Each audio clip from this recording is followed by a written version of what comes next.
When you asked me to give a presentation, I thought a lot about what I could add, amongst these just absolute, superstars here.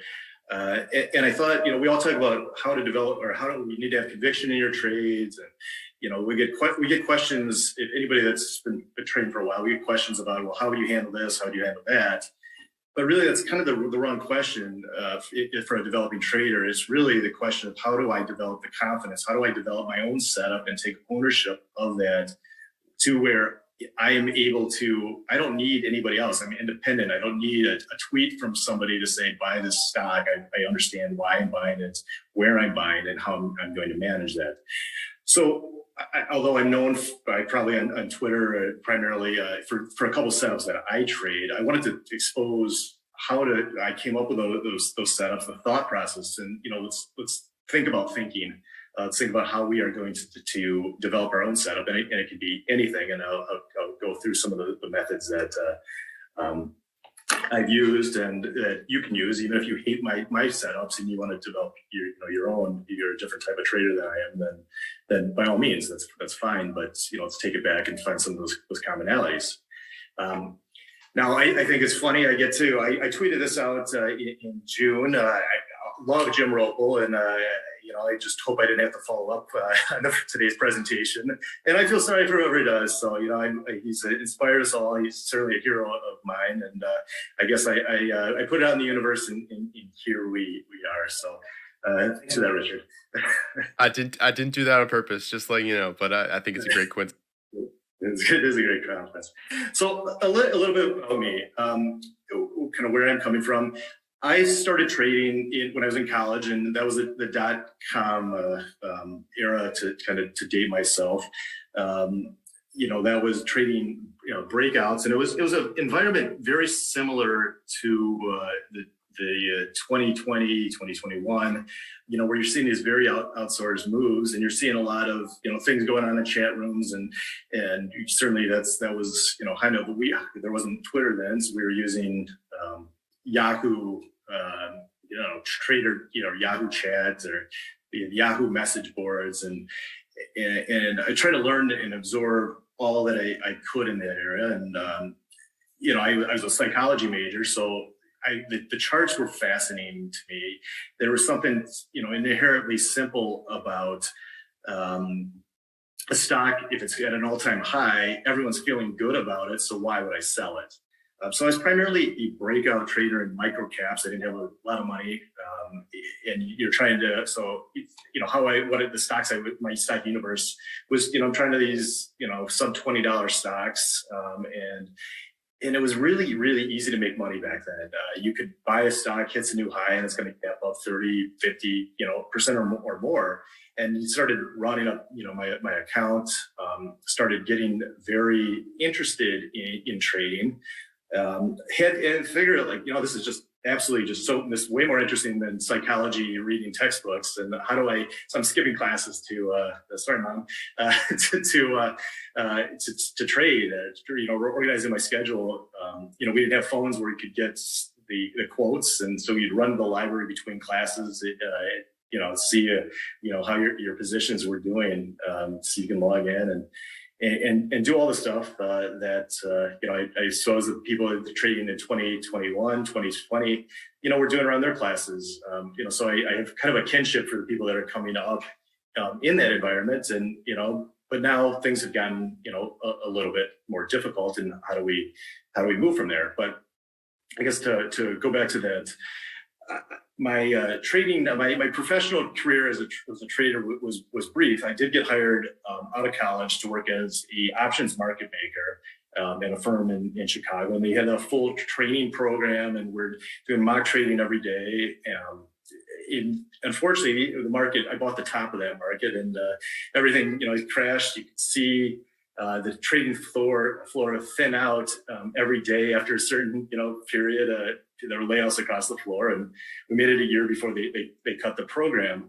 But what was interesting, and I could see that I didn't think there was a future as a floor trader. You could see that it was going to go electronic So I did, essentially what a lot of my peers did, and we went to law school and, gave up trading for a period. But it always comes back to you if it's a passion. And then I picked it up again. I picked it up again, and but it wasn't the same. The setups that might have worked in 99, 2000, these breakouts in microcaps. I was getting chopped up. I was trying to find a new methodology. I tried commodities. I tried currencies. And then if things started, I didn't really have a clean methodology for trading, position sizing or the risk management type of stuff that you really need to have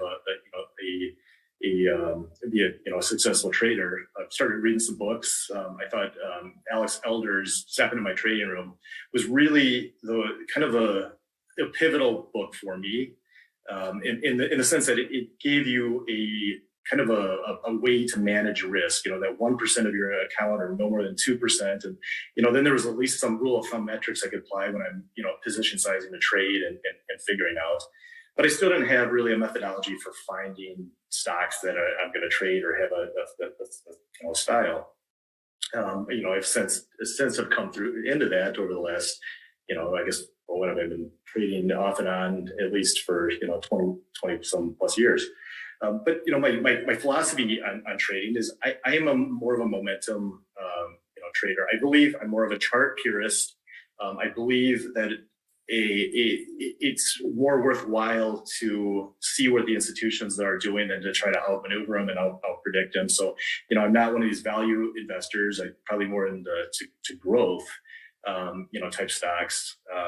I believe the chart is going to show you everything you need to know.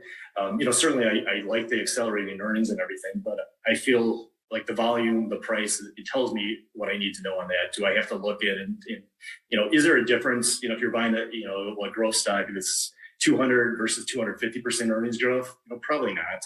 I don't know. I feel like the institutions that they're buying the heck out of it, that's good enough for me.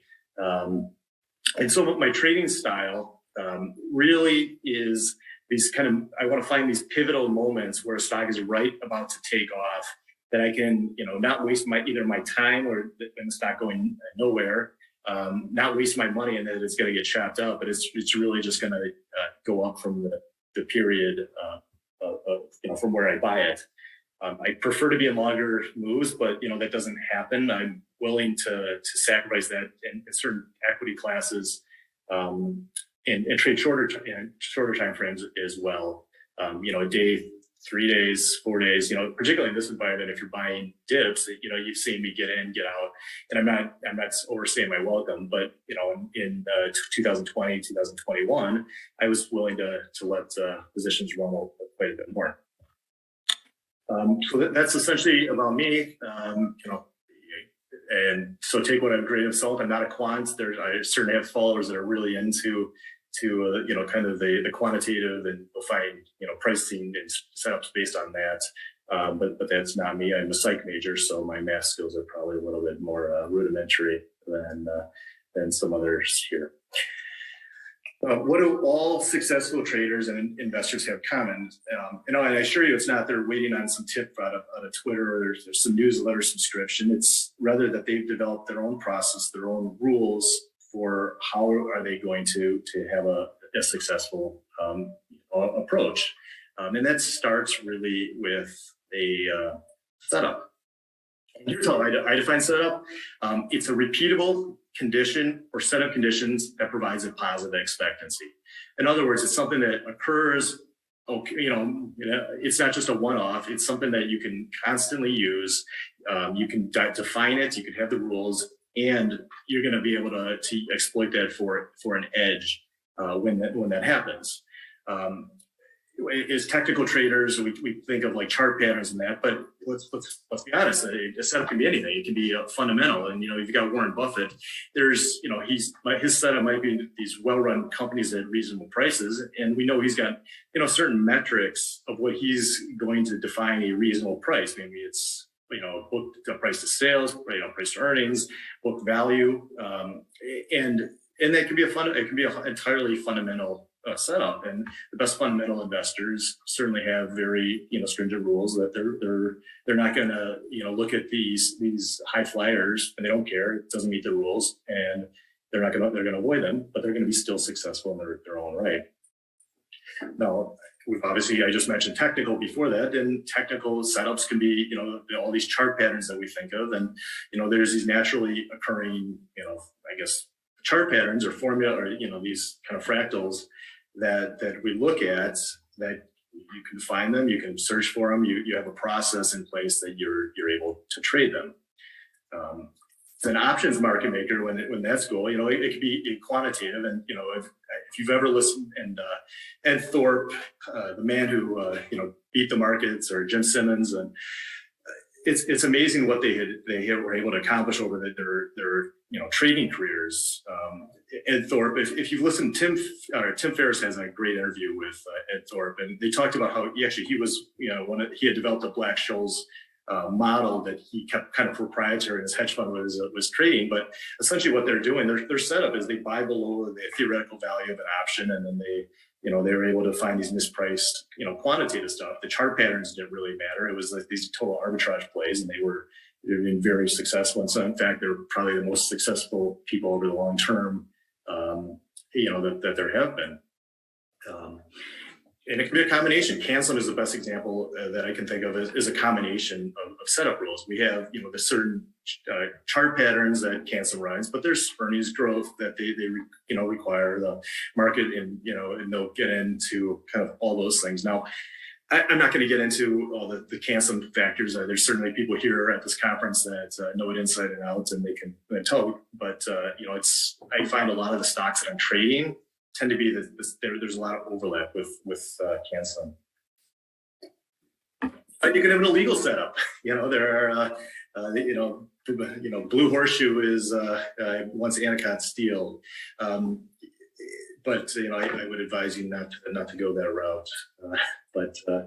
Or you could just get elected to Congress, and there are people that think that there's such an edge that they're actually finding funds to mimic Nancy Pelosi trades. So, that's out there. But is that a sustainable setup? Maybe if you're Nancy Pelosi and you're in Congress and you get the constant source of information, it could be. But for the rest of us, we're just following. I think the general types of setups that we have there's a continuation. There's really four. Right? There's a continuation setup. In other words, there's an uptrend that we're moving up. It pauses, bases, and then it resumes the uptrend. And that's a setup that I personally like trading, and I'll get into that later. But there's also mean reversion setups, and there's pluses and minuses to all these types of setups. So a mean reversion setup, that you think of like these parabolic setups and people will short them, and they'll short them very successfully.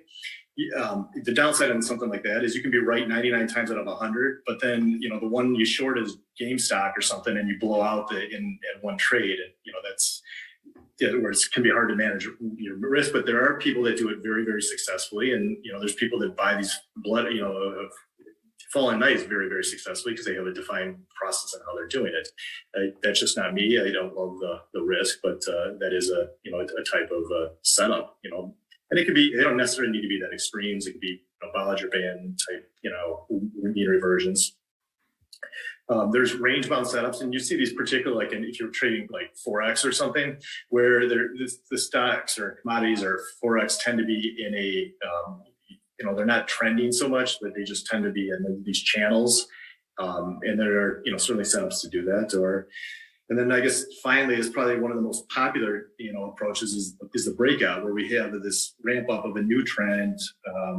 The breakout setup tries to capture, you try to get in on the onset of the birth of a new uptrend and try to ride it. And you've got your sell criteria, however you may define that. But those are really the main four. And I think it's worth noting that it can be at any point in a stock's earning cycle. You can do it. You can be a value stock investor. Maybe if you're Warren Buffett, you want that just that dirt cheap.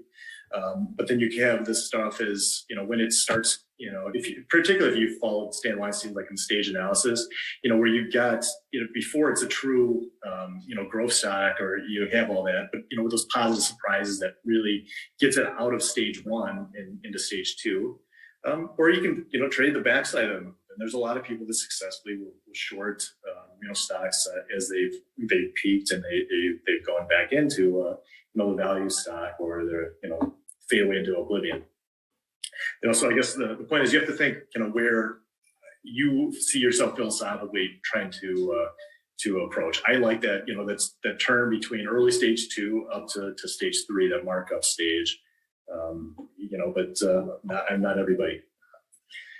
Also want to consider, what time frames to use. If you're a day trader, trading long-term signals isn't going to be that helpful. You want to, longer term signals are less frequent, but they tend to result in bigger moves. Conversely, shorter trends are more frequent, but they're smaller moves, and you want to consider the expectancy of the risk to reward that you would have on a particular time frame. Ultimately, before you get into any setup, you want to think what's right for you. Look yourself in the mirror. Consider, who you are as a trader, as a person. Who are your influences? If you're influenced by a Jim Rople trying to trade maybe quantitative strategies that is going to be worth that while, or worth your while. Conversely, if you're want to be Ed Thorpe, trying to be Bill O'Neill isn't going to work for you either. So who are your influences? What is your personality? Are you somebody that can sit in a position month after month, or do you need a little bit more action? What skills do you have? If do you have that kind of that process defined? Are you really good at math, or you can do the coding? If you're a psychology major like me, that takes a lot of some of these math-based strategies off the table. You need to also consider, your logistics. Are you able to watch the market full time, or you're a part-time trader?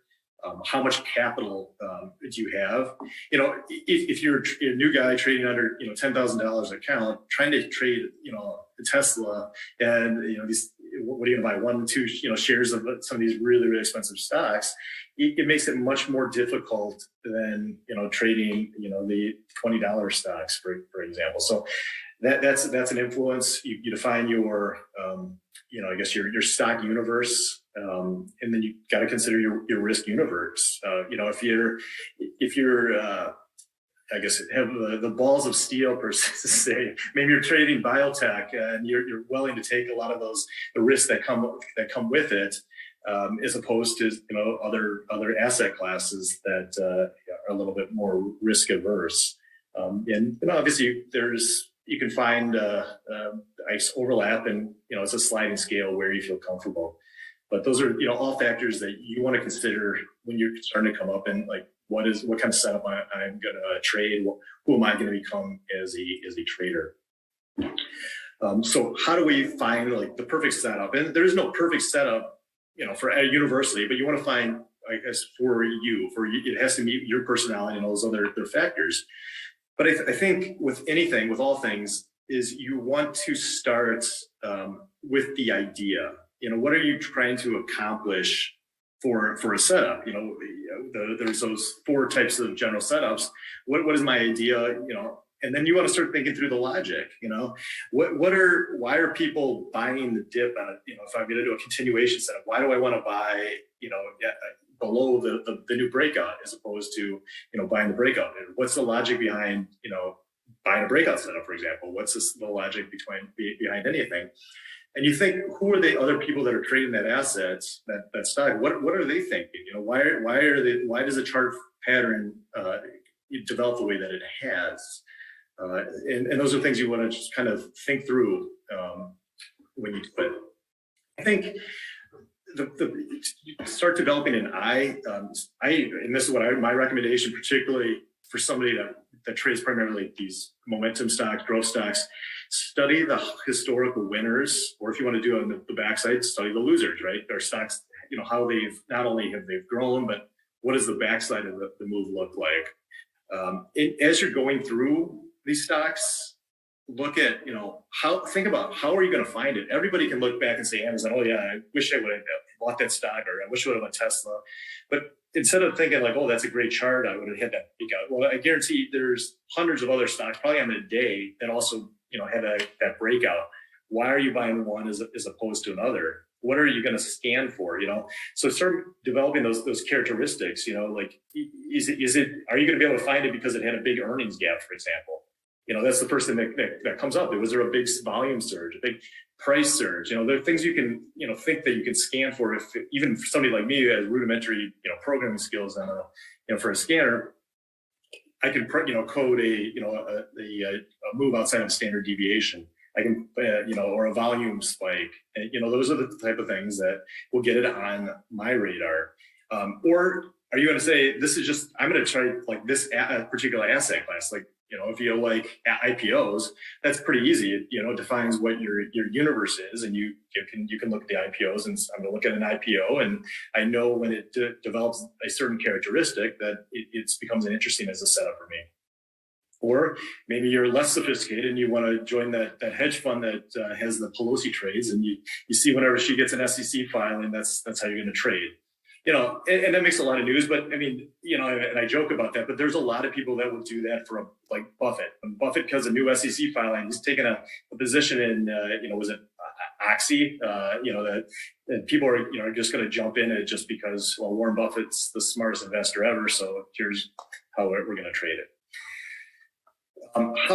So there's scanning in it, but, and I haven't really talked about how, take the back to step one, how do you find those historical winners? If let's assume you know nothing, and you've heard of Amazon, you've heard of Tesla, and you can go look at those charts, but there's a lot of other ways to look at, historical winners. And some of the book, I'd start with the books, is a resource.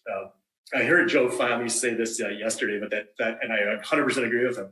That 100 pages of how to make money in stocks, that orange edition, is just gold. They have, it goes from like Bethlehem Steel, and it goes through and identifies characteristics. And you want to start training your eye to trade these historical winners, and you start developing, your stock, dictionary or encyclopedia of these moves in the back of your mind, or hopefully in your notebooks as well. Another great book is Monster Stocks by John Boyk. And what I love about this book is it takes kind of like a market cycle, and it talks about, here, and I think Jim Ropel was, he talked about how Jim traded a number of these stocks, and, you take the first wave that comes in, and this is really how a market cycle it develops in a bull market. You have the ones, and they're not the biggest winners, but things start changing, and then those kind of top out, and then there's another wave that comes in, and and what I like about that is you're not just going one stock this year and then 5 years later, but it talks about kind of how the best winners develop as a wave. And we certainly saw that happening over the last few years, where, the first stock would be Tesla, and then some of the more, other names that would come in, and, we've all traded until UPST, right? And then, they all come in, and then I'll give a shout out to the TraderLion folks on their model book here. And you guys have done a great job of putting kind of that together and show kind of the stocks over that period. Mark Minervini has some great stuff, and I guess as you're going through these chart examples, think through how I would trade them. Mark up those charts, pull up the chart of a Mark Minervini example, and take it bar by bar. Say, okay, am I selling here? Would I legitimately get stopped out if I applied my rule? And you have to be honest with yourself as you're going through that process. And then what I use, now, and is if you get sophisticated, more sophisticated, and get the charts, the scanning, and I personally use TC2000. I like that for what it's able to do. It's the one limitation on that is that it's limited to a number of chart bars. So if you want to get something that's a little bit older, it was like Trader View or something like that, might have a little bit more might be more useful for charting or for developing your chart book. And you'll see examples of where I use that for my notebook. So as you're doing this deep dive in, trades, and I certainly recommend, use Microsoft OneNote, Google Docs, Evernote, some type of, document you can go through and create your own encyclopedia. Go through year, there's a lot of ways you can do it. You can go by, year, what are the best stocks in that year, and think, well, how am I finding this? Why did I miss this? How could have I found it? How could have I traded it better? And as you hit repertoire, you can start thinking, you notice commonalities in the setups and the stocks, and eventually you can say, well, how would I find, if I wanted to buy the stock here, how would have I done that? So let me start with my first example here. I'm going to drink of water here for a second. And I'm going to talk about, I trade IPOs is one of my things that I go to, and there's quite a few reasons for that. But I want to go through and how I came to trade IPOs. And I guess the first thing is I identify the why. There's a great book for, it calls it, start with why. What is your reason for getting anything instead of just talking about how, or, and why did I want to trade IPOs? And I've noticed that they tended to make very outsized moves comparative to like older, more established stocks. They were showing a lot of power. There was a lot of common knowledge about IPOs, but a lot of people that will say common knowledge, do they ever test it? You hear stuff like, oh, don't trade them before there's enough chart. You should never, if anyone says you should never trade, like, why? Maybe they've done the research, maybe they haven't. But make sure that you've actually gone through. And I found that there was a lot of people avoiding IPOs because they said there's not enough chart, I don't have an edge. So as a result, the crowd would often miss them unless they became, something that was really popular, and then it had their own dynamics. And so I want to see, well, is there an edge to this? So what here's a resource I'll give you guys. Before this book wasn't out when I did my own IPO study, but it came out shortly after, and it's incredible. It's kind of some of the statistics. 20% of IPOs gain 100% or more within their first year, but over 90% of them eventually trade below their first day low. And you start thinking, well, what does this mean? We've got, and this is certainly consistent with my study too, that Kathy and Eve and Eric, they went through and they came up with the rules to do it. But what it suggests is like 1 in 5 IPOs are going to go over 100% from that during that first year. That tells you that there's an asset class that has a lot of power, but because 90% of them go down, you're going to get kind of a fly and die type of chart pattern. And for a lot of that reason, I think a lot of people avoid them. They see that well, they're all going to go. It's too early, but I figured I wanted to see a little in more depth. So this was the stock, Acacia Communications, and I traded it pretty poorly. But it was one that I kind of swore to myself, never again am I going to just be caught off guard. I wanted to see, how does an IPO really trade? I mean, this is a stock that gets IPOs, goes down to 28, and then I think it eventually went to like 120 in just a couple months before it had topped out. But it was just this, and there were people that I followed that were mentors to me that were just traded it perfectly. And I thought I need to understand IPOs and how they trade, and why would I try to scalp it here for a couple bucks when you've got a year making move in this type of environment. Other stocks that I saw, the Shake Shack, this is one that you have a stock that it had a lot of hype, but it faded, resets, and then it comes into this very, very quick markup. And what are we learning here? There's a total character change. with Ellen, and GoPro is another. It has some of these characteristics. It runs up and then it consolidates and then comes into a very quick markup. And these are the types of moves that I wanted to be sure that I gave myself an opportunity to be able to trade in the future. So I had to, and I guess there's the downside is for every one of those, there's a stock like TriPoint that, one of these, not, the 90% that is just going to go up a little bit, or if at all, and then it's just going to trade gradually down into oblivion. And so how do you try to separate the wheat from the chaff, so to speak? My process, there's a website called IPO Boutique that lists every IPO. You can certainly get the same information on NASDAQ.com or a variety of other places. But what I liked about this is it told when a stock IPOs, what's its symbol. And so I would go chart by chart, year by year, taking notes of who are the underwriters. I figured, well, does it matter if Roth Capital does it? Because I know they get a shadier reputation from some of the China plays that they had IPO'd. But then, does a Goldman IPO do better per se? Is it something I should be looking at the size of the offering? Does the industry group matter? So those are the type of things that I was looking at in the notes.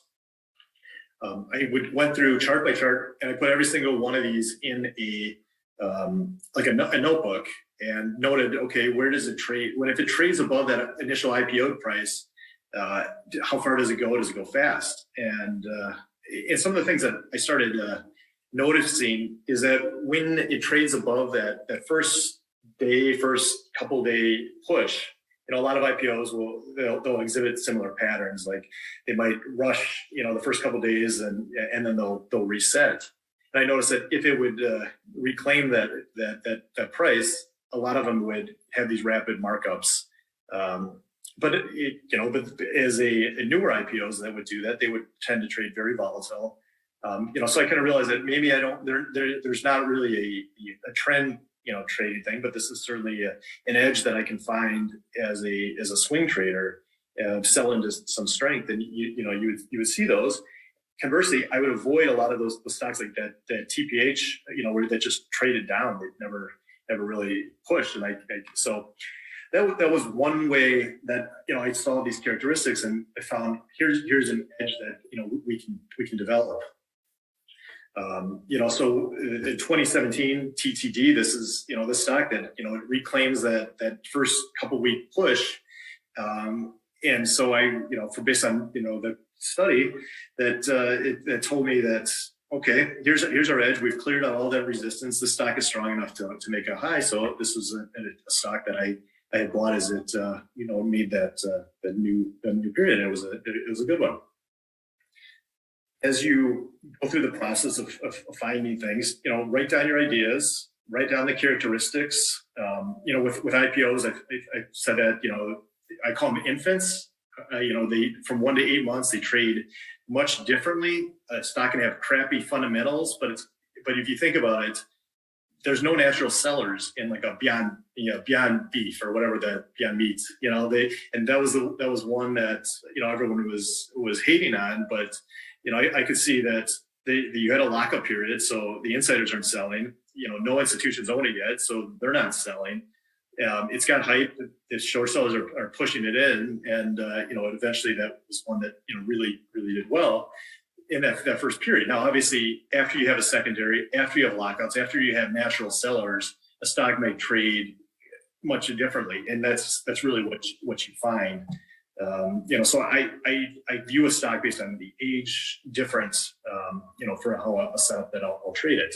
But I wouldn't have known that had I just said, oh, I'm going to call IPOs, anything less than a year, and merge the data, and it's something you actually have to go through into the work and see it. IPOs, certain IPOs that have a lot of hype, they'll have that first day move that everyone buys the first day, and then they get crushed because Snapchat, where it had, it was the hottest IPO, at least of that quarter. It runs up and then it kind of phased down, but I waited. I knew that eventually you're going to find an institutional support on something like that. And although I can't say this was a great trade by any means, I certainly had done enough studying to know that once it dries up at that level, that gave me an entry. That I was able to make, I don't know, 20 percent, 15, 20. It wasn't and on a failed move, but only because I kind of saw those characteristics. And certainly the hype fades have done better in other years, like DoorDash, and they had those big slope down, and then they took off and rocketed that first couple months after they had IPO'd. But a lot of people were already writing them off. So then after you put all those together, you've got your notes, you start annotating charts. Again, this is not a stock TME that was special by any means, but you had the narrow range after kind of what I call that hype fade, and it breaks range to the upside. So maybe that's a possible entry, but certainly when you have that reclaims, what I call it, I like naming my setups for some reason, but I call it reclaim the fame. So where it retakes that IPO level out, it becomes something you can enter into. But I know just because of the age that it's unlikely to trend, so I'm going to trim into something like that. So that's really how I developed kind of the IPO setups that I did. Certainly there's other ways you could pick 100 people and they could do the same study and maybe develop their own setups in different ways. But this was consistent enough with my personality and how I trade that I developed those setups. So after you kind of got those ideas and you got your notebook, you have to think, well, how am I going to monitor for a setup? There's thousands of stocks. First thing you do probably is you cut off you put a liquidity filter on, so you're not searching something that only trades 5,000 shares a day, for example. But how are you going to keep track of the stocks that you want to trade? How are you going to find these setups that you spent all this time developing? I think there's really two approaches. The first one is the brute force approach, and I know there's a lot of traders that do this. They brag about how they go through, and I don't mean to diminish this in any way, but they'll go through thousands of charts every weekend to find out what is improving. Then they'll make a watch list, and there's certainly a lot of appeal to that approach, because you get a feel for the market, how it's all developing, and you can sense it. I personally get chart fatigue if I do something like that. So I like more of a surgical approach. I want to see the scans that are going to identify my criteria. For an IPO scan, I'm just going to scan for IPOs, and then I'm going to go through those and see kind of what is showing some strength.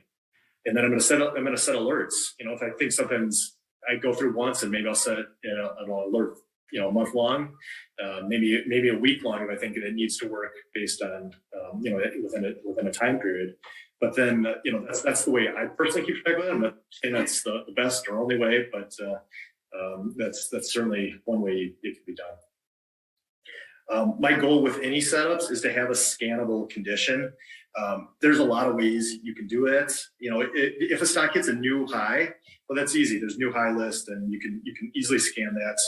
You can scan for price spikes, or outside standard deviation moves. Maybe a Bollinger Band, TTM, squeeze plays. Is there a moving out? You can easily scan for moving average crossovers or some other indicators. Now, one of the things that I've done with TC2000 is I'll create a column, and then I can just check it, and then it'll automatically sort up and down whether conditions met or not.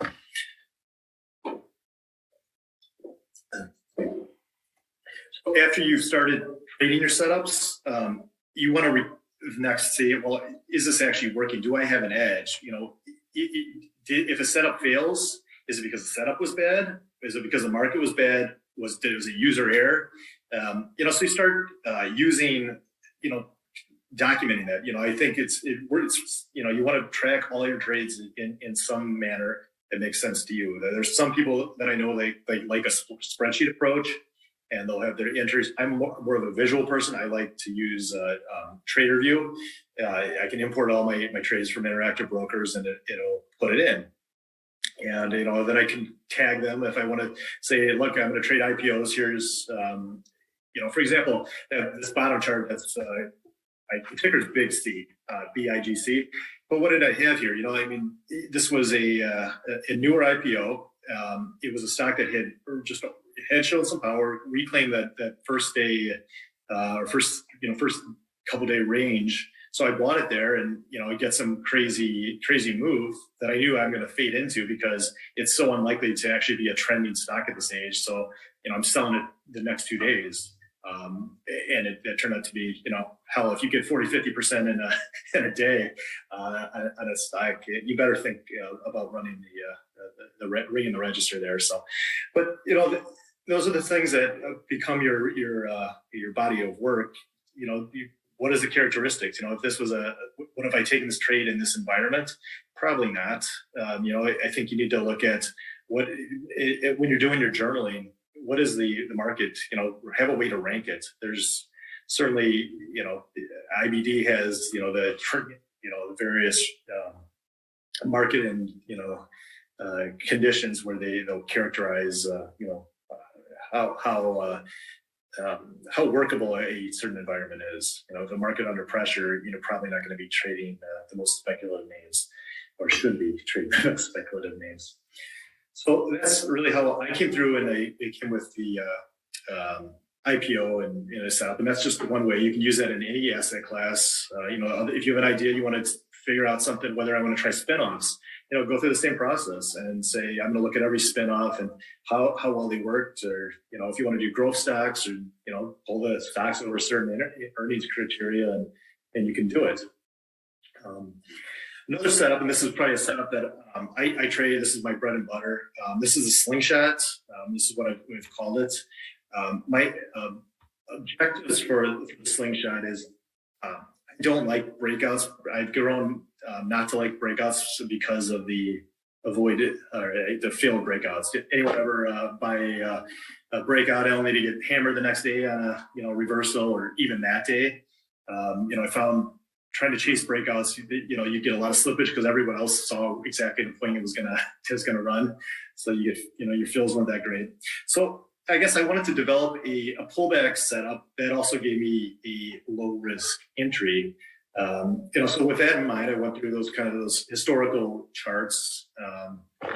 And by, first you study those true market leaders, and none of them just, stay above the 5-day moving average and go up, hundreds and hundreds of percents. There's a pullback or a pause or something with that provides alternative entries with all of them. So that's kind of what my approach. I started just with the studying and seeing if I can identify key points. Focused on, I'm not really focusing on where they break out. I'm like, well, where's the alternative point? Where do they stop pulling back and start resuming the uptrend? And it wasn't where they, rebroke out. It was at a, lower level, which is exactly what I was looking for. I started making my notes of characteristics. What is it moving averages that they're pulling back to? Is it price levels? Is it, where volume has come in? And I started thinking of trying to develop setups where I can take, I guess, find an advantage, that repeatable set of conditions that I would have a positive expectancy.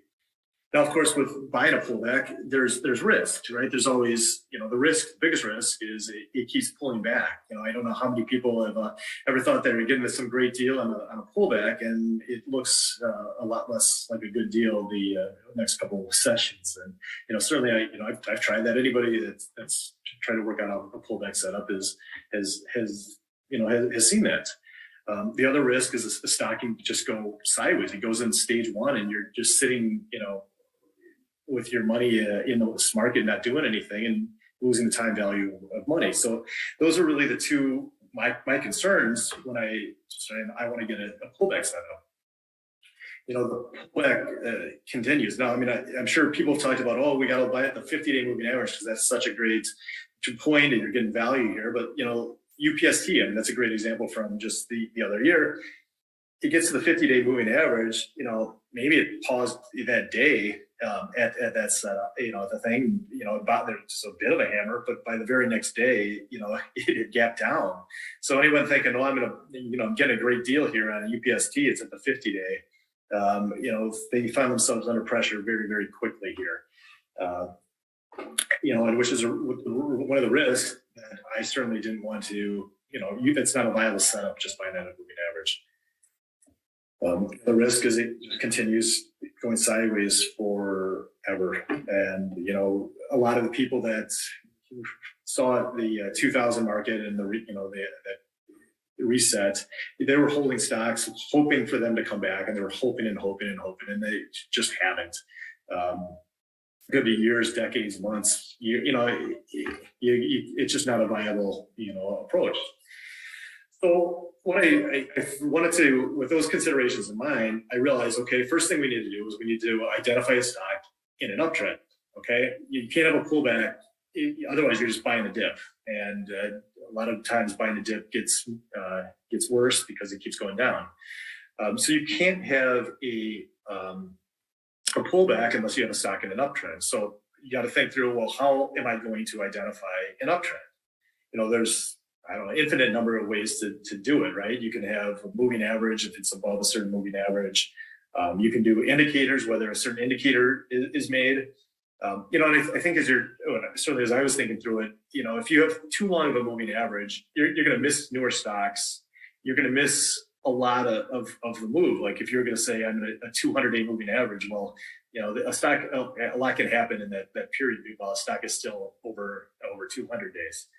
So my resolution is the brute force approach. And this is something I learned from Stockby, and I should certainly give a shout out to Stockby and that group.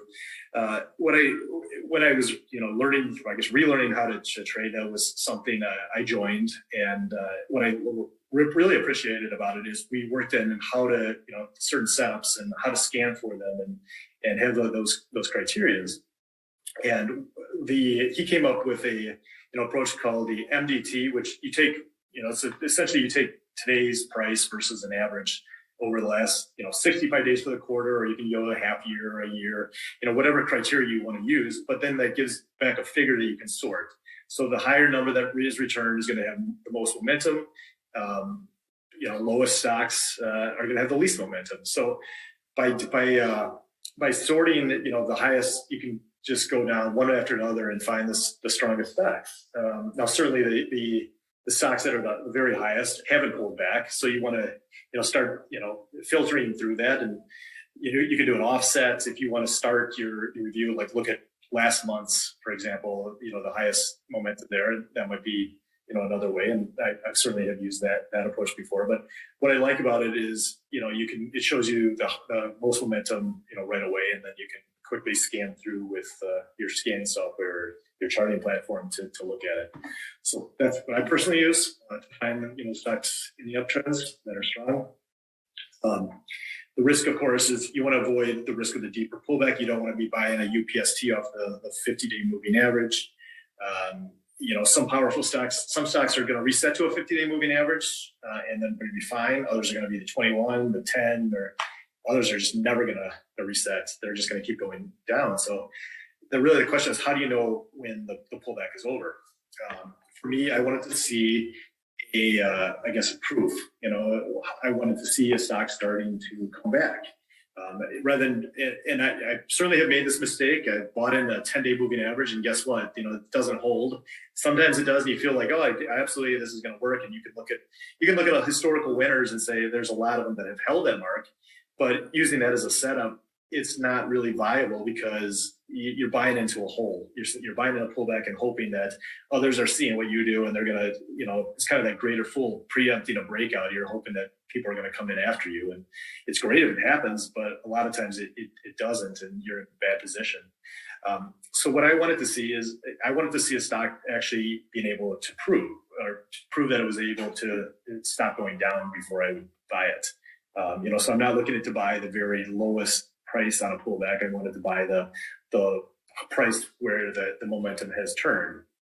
Is that buying a moving average? And that was certainly something, if it retakes the 5-day moving average, is that is the bounce over or is the bounce started? Is it, and I don't know.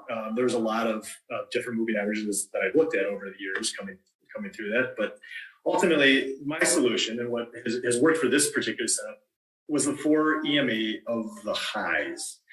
Most moving averages, as you know, it uses that closing price. But by changing it to the highs, we're saying this stock has now been able to recapture the more momentum than the last prior 4 days. So that lets you buy it as a stock, comes down, and then it's showing it has more momentum than the, so it tells you it's on the upswing, and which is what I've really liked that approach, because it satisfies my criteria in saying I'm not buying in a hole, I'm buying a stock after it's stabilized, and I'm buying it still low in the base, and as it's able to push up. So that's kind of what I found. I've been able to code that, and it creates a scannable condition. One of the goals for any setup is to be able to find it again. It's like you find the great book at the bookstore, and the next time it's gone, it's you go there, it's gone. That doesn't help you unless you can the way to relocate that condition you're looking for. So with any scanning software, it becomes pretty easy to find that condition. But of course, it's not 4 EMA in itself isn't going to be sufficient, because any stock that's at a new high is also over the 4 EMA. So I had to put on a minor filter just to say that that condition hadn't been satisfied during the previous 4 days. So what I'm basically saying is this is a new trigger for that. So my formula, if you use TC 2000, is below. That's what I used. I'll go through a few examples. U.S. Steel, and this was just an excellent example, an excellent slingshot. It's a good slingshot because we have a stock that's in a prior uptrend. You can see it's trading above the moving average. It's got this controlled pullback. You're not seeing the wild action, which tells you people are trying to get out of it. And then it sets up, and it's very look how tight it gets. So back up, the white bar on the moving average is a color bar. So I've coded it so whenever that's hit, that's the slingshot condition. And you can see how tight it got before that slingshot had set up. I didn't need to wait till it gets to that new high. It's already set up that condition. It broke range, and that's your slingshot. And you get a big price spike out of that. So that would be an excellent condition. And obviously, because it is traded so tightly before the slingshot, it allows you to really manage your risk pretty effectively here. There's a consolidation zone, so there's a few different ways that I'll manage risk on this type of trade. But if there's a clear consolidation level, that's really what I like to kind of base my risk on. And then if it works, then I can adjust such stops. But there's kind of advanced tactics that for this setup that I'm not going to go into all of them, but that's something you should think out as you are working through a setup and how you can adjust your risk. Setup might not be great if you have to put on 30-40% of risk on setup. And I know there's option traders that'll take that type of risk, but that's certainly not how I see myself. That's not my personality. Another one, applied materials. Now, what I was saying is that just because it technically triggers that color bar doesn't mean it's a slingshot. This one was, it kind of had flagged off, and maybe that'd be a good breakout setup, but that's not. It's at its core, it's a pullback setup. So I'd wait for that first pullback, up in the range, and you have it. You've got the gradual controlled pullback, and then it pushes higher, triggers a slingshot, and there's your entry. And again, it's not wild and loose. It's very controlled. It tells you that the people that are selling it, maybe they're certainly not the institutions that are just going to need to get out of it all at once. And when you see that, I don't care how much it bounces. You don't want to. It's so much better to have a gradual pullback than you can technically trigger a slingshot on a really sharp bounce and a falling knife type of thing. But that's not really what I'm into. For this. Here's one example, putting some of the concepts together. You have one from an IPO. You get an IPO that comes up, flags, pushes higher, pulls back. One of the things that I noted on this particular example is you have a consolidation area, that is, and while this is a little bit wilder and loose than X and AMAT, you've had the consolidation that is really at that IPO initial price. It's at that level. It's setting up right above kind of that first day run. And as it pushed out a range, that was really, it was phenomenal where you hit a range and then it just goes. There's, not much else to do with something like that. So, if you can kind of stack, certain asset classes, I do like this setup. You've got the kind of the characteristics of having an IPO that has shown strength, has shown the ability to hold a level. And then you've got your pullback technique, you're in. And, a lot of people are going to say, well, I don't know if this is a pullback. There's not enough bars. This is just early. But that's where the advantage of being able to study multiple classes of assets and works. It can work in your favor. As with anything, keep your log. Here's an example, another IPO slingshot that I had with a firm. Now, this one is a little bit interesting in the sense that I actually had an ad on this position. And the only reason I put an ad on this position is how good was the market, in February of 01, right? We had so many stocks were just working. But I had, the initial slingshot and went from, 1.5 to 120 or up, maybe 118. I forgot that, but reverse. Now, in a weak environment, I would be selling that first day, second day move because it was a good move. Instead, I tried to give it some room. It pulls back to below where I bought it, but certainly it had to hit my stop, and I added a little bit more into my stop. I felt when a stock can hold a consolidation area and start showing that it can bounce off. When the market's good, I'm willing to put on some exposure against I tighten my stop up on something like that. And, I guess, I don't know, maybe the sign of the times, the market was great, but this one really had taken off from that point. But again, it's that first,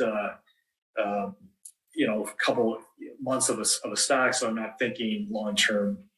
And while I traded a firm, many times over the last year, and the approach here was more swing trade minded.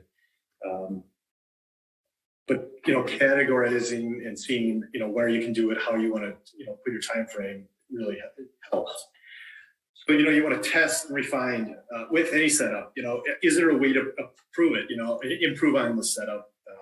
If I use the shorter time frame to look at it, is it giving me clues that I can use to take less risk or take get a better entry?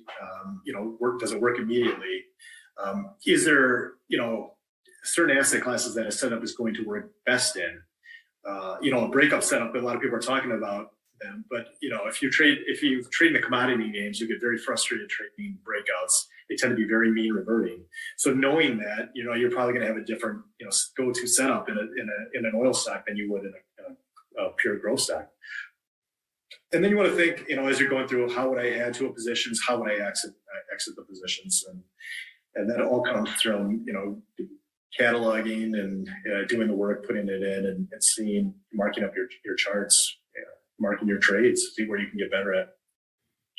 For example, at a firm trade, and what did I see on the hourly chart?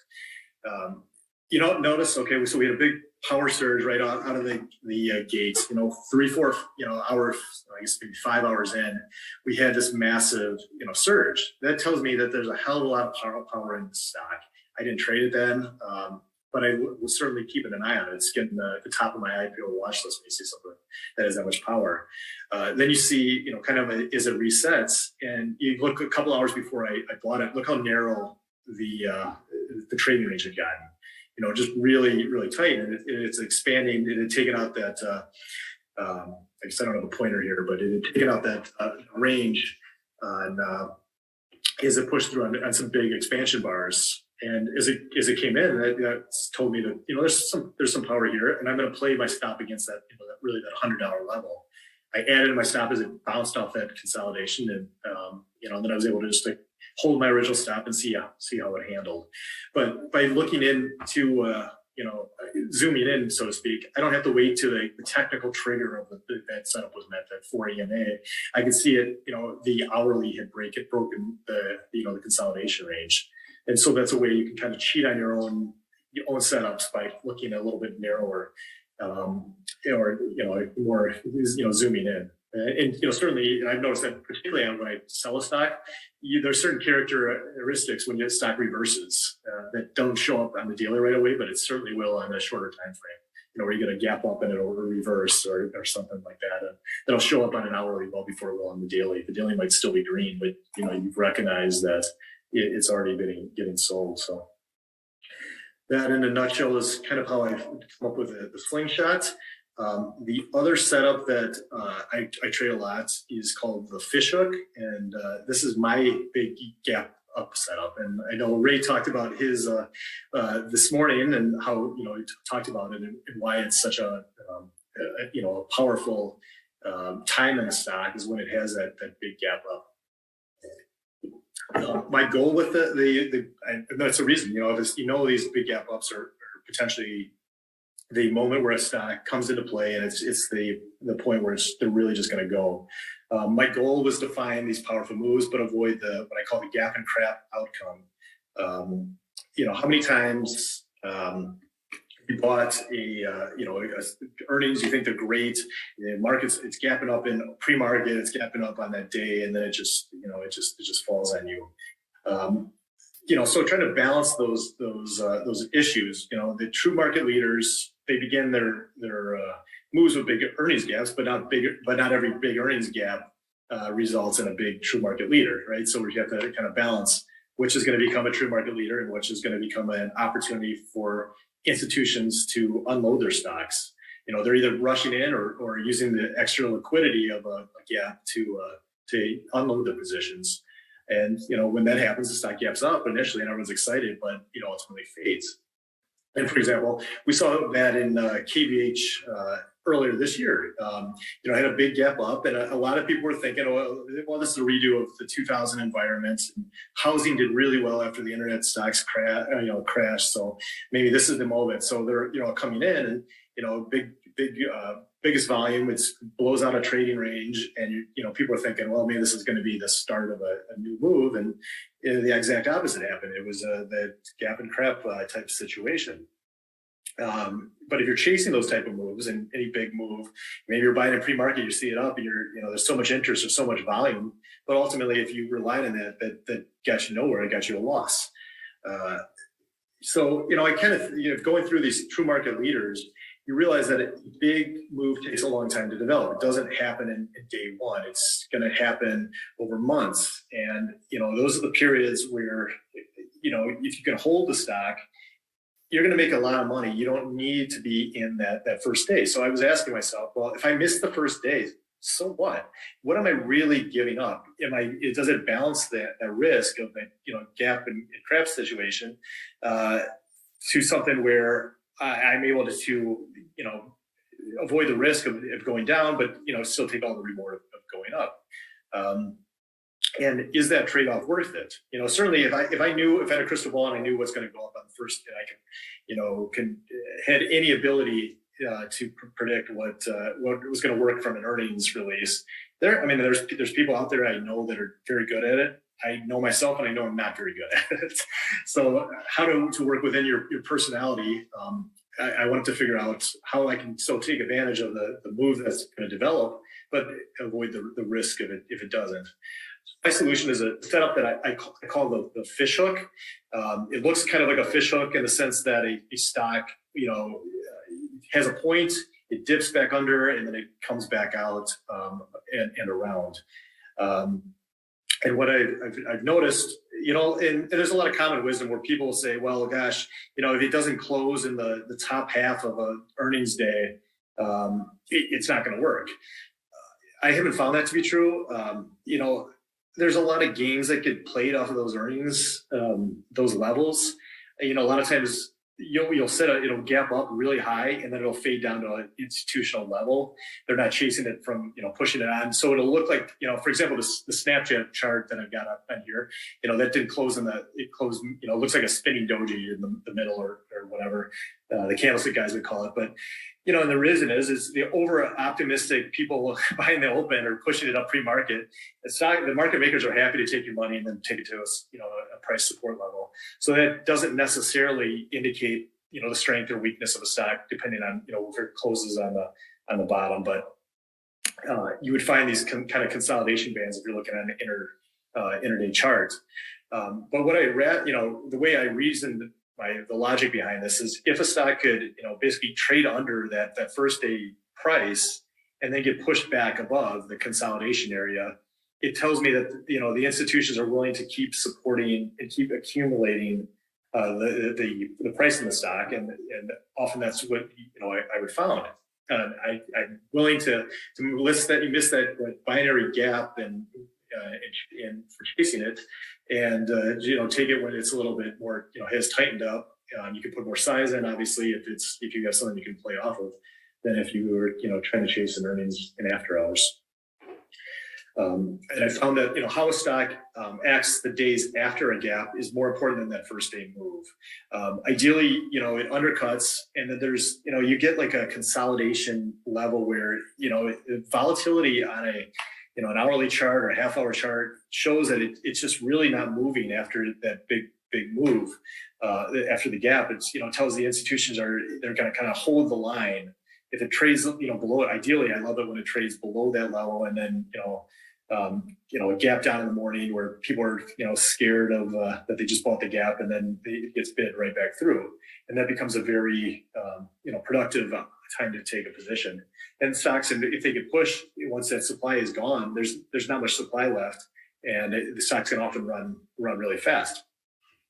And so that's really what I was looking for. It's you avoid the earnings risk. You don't want to take the binary risk before the stock comes out with earnings, even if you think they're going to be great. You don't want to get faded on the risk. So so what I would look for is those kind of conditions. Then you find what has massive interest. And if finding a stock that has massive interest, there's a lot of ways to scan for it. But honestly, this is the type of thing that you can almost get through osmosis, just because everybody's going to be talking about a stock, just, oh my God, it's up in hours. But a lot of people, like so few people, even when they see the stocks going up, they don't know how to trade them. And they wind up missing the bulk of the move. A little, chasing it on day one, you're buying because it's up, everyone's talking about it. You can get shaken out very easily. So following those stocks that everyone was talking about, 2 days ago, that's probably when it becomes, at least for me, more interesting to buy. Now, that said, I do scan for them. I have certain conditions where, like this, sigma move, like an outside standard deviation, that will make them show up. But certainly, if it's a move that everyone's talking about, it's going to show up on my scanners. And it becomes a matter of how you're going to trade it. A lot of times people will get bored with them over 5 days if it hasn't done much, and they're concerned that do they misplay this, or it wiggles a little bit and they're out. But letting the demand dry up and buy once stock reclaims that volume level is really key. So a couple examples that I've got for everyone. Coop. There's something say it. People talk about that. Yeah, you need to have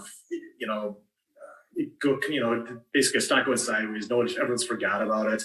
That's not necessarily true. You can have the character change in a stock that has already been kind of going up, but you're looking. Particularly, I love doing this in like newer IPOs. Not the infants, but that months 8 after where the stock has already reached how it's going to trade.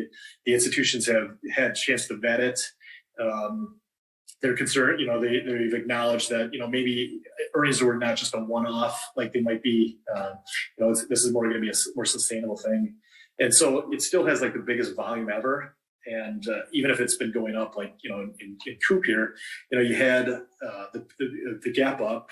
It was a nice gap up, and then you can see, but people might have been chasing, but the gap's down in the next couple of days, but it's still kind of holding in that range.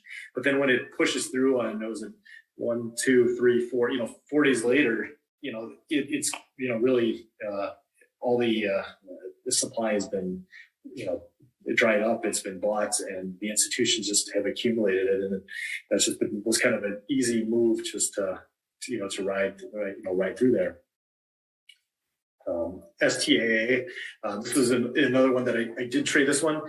This was an example I wanted to use because this was one where the institute or the market makers played some games on the open, and you got that real long candle, where it gapped it up to 43, 44, and then it fades out, and everyone's like, oh, because I know a lot of people were talking about how this particular one, had faded. It didn't close in the top half, but yet they held the line. They knew exactly where their points of buying where it was going to be, and eventually you push through, and you get your slingshot on day 3. I use the bottom as this, kind of the stop, and it held, and it had a nice little move. I mean, this wasn't I like this one because it's not a 2021, 2020 market. This is kind of more of a normal environment where you're not going to have the 100% moves that we were seeing, but you're going to have a good enough move to get a couple of these a year that really moves the needle here. And Snap. This is how Snap really changed its personality. This was an instance where Snap was just considered a failed IPO. And if you look at that IPO life cycle, it was a poster child that they used. But Snap had gone through and just had done nothing. But all of a sudden, they pull out this really great earnings report, and the institutions are just coming in with really high volume. And a lot of people say, well, the first day low is going to be the low you don't that's where you want to put your stop. Obviously, Snap traded below that first day low, but it got bid up really quickly back past that that first day price band or the first day close, and after that, it became a pretty easy trade to work, and that's kind of how it relaunched itself back from obscurity. So that was one, and again, that was another IPO stock, and I like trading IPOs when they have that earnings Fishhooks out of IPOs, because that's often when the first big move happens. You're less likely to see it in a stock that's 10 years plus. There's a lot of demand, or there's a lot of supply in those type of stocks already. You're not going to surprise people. But you see it in an IPO, that's got to get very high priority under my watch list.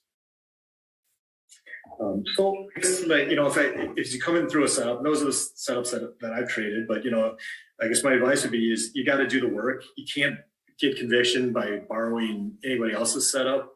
You can't be independent without having conviction in your setups and the ability to find those setups. And you're not going to appreciate the nuances of a particular setup if you're relying others for your advice on, or their advice on your trades, or their signals on trades and so forth. But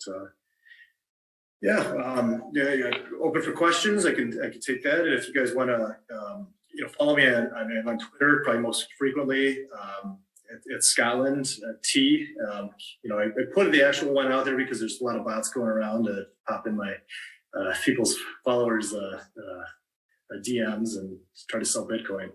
And the other thing is I started a Substack. It's less active now that the market's not really in prime shape for trading, but it is something that I'll update and kind of share my thoughts as things pick up. But thanks for having me, Richard. And if you guys have some questions, I'm ready to go. Yep. Perfect. Scott, thank you so much. That was a really nice deep dive into the process. So I really appreciate that. And I think everybody watching did as well. As we go, if you have any questions for Scott, drop them in the chat. I already see some coming in. There's a lot of that was excellent comments coming in as well. So thank you. First things first, Scott, I wanted to ask you, when you're going through and looking back at a setup and looking at previous market leaders and trying to see bar by bar, how would you trade it? Are there some things that you do to make sure you're kind of being intellectually honest with yourself, or you just kind of do it, as you go? No, absolutely. And you have to be intellectually honest with yourself. You have to, identify, where you would buy this stock first. Okay. And to do that, you have to say, do I have a process that's going to let me find that first off, right? Then do I have a setup that I would trade, and where am I legitimately going to get stopped out? Right. I've gone through like Amazon from IPO and have done that process and a number of other stocks. And some of these moves that people are saying, just buy it and hold it, and you're going to be wealthy. I look at it, I'm getting stopped out here. I'm getting stopped out there. I'm rebuying, higher. I'm rebuying, but I'm legitimately, or it might be in a situation where you see a big price spike too, and you have to be honest with yourself. What have I trimmed or trailed out of that position right there too? If it really ramps up and you get a 10% move in a day after a 20% the day before, are you really going to hold through a pullback? And I think you need to, be honest with yourself. You got to know kind of who you are, and the way to do it is, do that bar by bar analysis. Think buy, sell, hold at every bar. And holding can be doing nothing too, right? So that's certainly the way I recommend. I think that's the best way to get trading expertise without actually putting the money on the line. Doing the bar by bar type analysis. Perfect. And just a question about the fishhook. Do you sometimes combine it with the slingshot on like an hourly time frame against a level? 100%. Yeah. So one of my favorite things is when I put a setup and I put it out, and people would message me and they'll say, I love this setup, but have you tried X, Y, and Z? And this is what I'm doing. And one time I did get a message from somebody who goes, what I did, I used this fishhook, and then but I'll use the trigger as a slingshot on an hourly. And I'm like, I like that, because you have that consolidation area where the pullback is. Right. You'll see some of my buys are not, the true closing price. I think that's a good rule of thumb. But, combining the setups on different time frames is certainly something I do. That's a great question. Perfect. And I think this is a good question coming in. Let me see if I can bring it up on screen for everybody to see. Basically, they say, thanks, Scott. Can you provide the details on where you would put your stop loss for the fishhook setup? And that's, so you zoom in on an intraday. Where is there a consolidation area, right?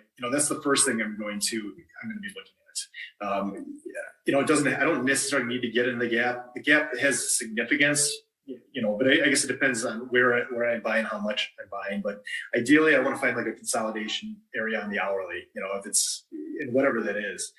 I will say, I move my stop very quickly on the fishhook, and the reason is, even particularly if you buy like a day two type scenario, you might get up and then it's going to come back into range. So, but if I can get my stop to even, I might try it multiple times. But if you figure it's like falling off a pitch, you're not losing anything if you can get your stop in, get it to even. If it's going to work, you're not going to revisit that level. If it does, it's not ready. And there's a big risk that you could still, you saw that KVH example I had, it did trade above and went up, above before, you could say that's a fishhook, but then if you didn't bail out on it on day two, you're in a world for her, and over the next couple sessions. So it's a moving process, I guess, for me. Yeah, perfect. And this is a good question. Scott, how do you narrow down your final ideas without over trading? And they say, thanks again. Sure.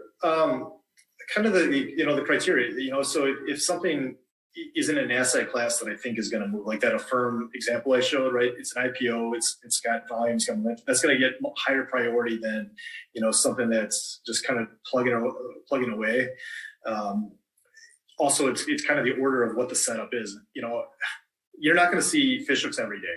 That's the fact. And frankly, you haven't seen any in this market in a long time. So that's not a setup. I love that setup when it comes, but you have to understand that a great fishhook does not happen all the time. You might get in a great market, you might see them a couple times a month. In a more average market, a couple times a quarter. In a bad market, maybe a couple times a year. So how you prioritize. I feel like there's more upside in a fishhook setup, but realistically, a slingshot is more common. You can see there's a lot of, oil stocks, slingshots if you want to go that route. And, but yeah, and so I guess first come, first serve and a lot of stuff. And before a slingshot, are you looking for, an initial burst in momentum, a prior, obviously a prior uptrend a little bit, or just an initial show of strength before it presents that kind of consolidation? Yeah, I mean, for a momentum stock, you want to see a display of power.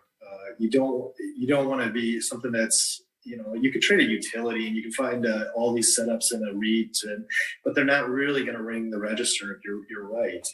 You want to see something that has shown some, some explosive power, and then wait for those to set up so you have a tipping point kind of that, you buy right as the power resumes ideally. Perfect. And this is a good question. Scott, is your execution on the break of the level, or are you waiting for the close of the bar to confirm? Which bar, right? So I mean, as I've narrowed in, I typically will go the break of it. I'm not waiting for the end of the day to buy. I realize, if you're gonna be willing to get in, I prefer to take, I guess a tighter stop with using a shorter time frame. I can scan for it on the daily chart, but let's say if it goes over and I see power coming in on a 15-minute chart, I'm not going to wait to the daily to close and confirm it is. I'd rather just take the position and then set my stop and accept the risks that if it does reverse, well, I've it's how it works. They're not all going to work, and a lot of them don't, and you take the stop out. Perfect. And there's a question here from Green Eggs. Since the market is choppy and volatile, are you switching over to intraday timeframes as opposed to Daily, weekly? Basically, how are you handling the current market conditions? You've seen me very, very quiet lately, right? And I kind of realized that the market was showing some topping signs, and in December, January, I took a lot of cash out of the market at that point. Looked a bit, finding, see if we can see maybe we're going to have a V-shaped type of environment, but is that it really hasn't. I have been in cash for most of this year. There's a few points, where the market I felt has gotten oversold, and by some relative strength, a couple of slingshots that I've traded more for real short-term, periods. But I feel like the best way to navigate these waters, so to speak, is not to swim in them. There's a time for, as Jesse Livermore, a time for bulls, bears, and for fish. And my personality, rather than trying to fish every day, there's times when you want to do it. There's times when it's not ideal. And for me, my personality, I think I would churn, lose money, and I'd prefer just to enjoy this little, I guess, vacation from it. Yeah, and we talked about, you mentioned all those different types of setups, and it occurs to me that your McClellan strategy is a little bit, it's like a market setup. It's an environment setup. So I thought that's an interesting way to frame it as well. Yeah, we didn't. The McClellan is great when a stock's in an uptrend, and it tells you even in downtrends, right? You'll hit these levels where they're oversold. When a market bottoms, you get the McClellan, and then it gives you the same readings that it would be in a better market. But when it truly bottoms, you see an expansion of breadth off the bottom, and stocks keep going from that point. But what we've seen is you get those bounces, and the McClellan's been great for identifying those periods, but they don't last very long. And you want to buy really into. If we're talking about pullback setups, do you want to buy in the hole, or you want to see a little bit of proof first? So you're just not. There's just not much meat on the bones on these bounces, even if the McClellan is showing that there's a short-term bottom here. Yep. And listening to your presentation, obviously just following on Twitter and following your stuff, it seems like you often take a little bit of a contrarian point of view, and you're kind of looking for opportunity where other people might not, or just acting a little bit against the grain. Do you think that helps you find setups where there's opportunity? You mentioned that a little bit in today's presentation. Yeah, I think I'd like to be creative and think wide. Is there really a reason? I was happy taking McClellan bounces where people are like, feel like the market's going to go off a cliff, and if the price action isn't entirely seeing that, I feel like there's edge in that. I think the slingshot in some ways is a pullback setup, and I find that's more of my personality, is somewhat of a contrarian view. A lot of people, I think most people commonly trade breakouts. I don't like breakouts. I feel like I've gotten chopped up too many times that I kind of want to figure out a better way in. A fishhook is, an alternative. I don't know if it's truly contrarian, but it's an alternative to what a lot of people are saying, and that's going to buy the initial breakout into that area. Yeah, perfect. I actually did a quick poll with everybody watching, and we've got 59% of people are breakout buyers, 27% are continuation, 8% are mean reversion, and 3% are range bound. So that gives you a little bit of a sense of the audience. Yeah, that's good. Yeah. The exception is I find IPOs do work on breakouts, but I think the edge in IPOs is that people aren't really tracking the breakout in them. Right. So that's my one, I will go after IPO breakouts. Perfect. Well, Scott, this has been fantastic. I'm going to rewatch this one for sure and take some notes. What kind of last bits of advice would you give to everybody watching about developing their own style, developing their own setups, and also researching them and diving deep? Sure. You have to put the work in. You have to sit down and kind of, go to the woodshed and, go chart by chart. And once you have it, don't get discouraged if something's not working. It's always a work in progress, and constantly strive for that constant improvement. I have tremendous respect for everybody that wants to go in and become a trader and trade, whether you've been trading 50 days or for 50 years. We're all doing something that we know is really, really hard, and yet we're willing to put ourselves in the line, and that's incredible. We're really pushing to become better, and so do all the things that are going to make you a better person, and take care of yourself, your health, and be honest with yourself where you're at. It's easy to elude yourself in so many ways, but hold the mirror up and see what you can do. And good luck to everyone. Perfect. Well, Scott, thanks again for the presentation. I think this is one of my favorites so far, so thank you so much. I'm sure everybody watching enjoyed it as well. If you did, remember to leave a like on this stream. We're almost at 500 likes, so let's try to hit that number.